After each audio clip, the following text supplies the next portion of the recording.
तुमची म्हणा. मी तर तुला माझं केव्हाच म्हटलंय.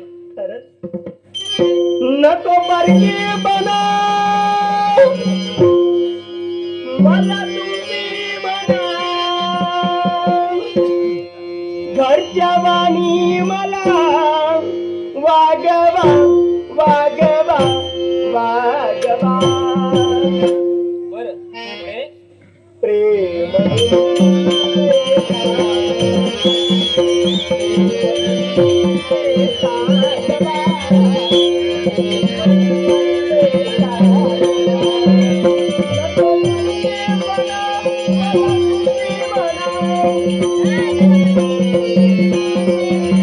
नको परके बना नको परके बना नको परके बना.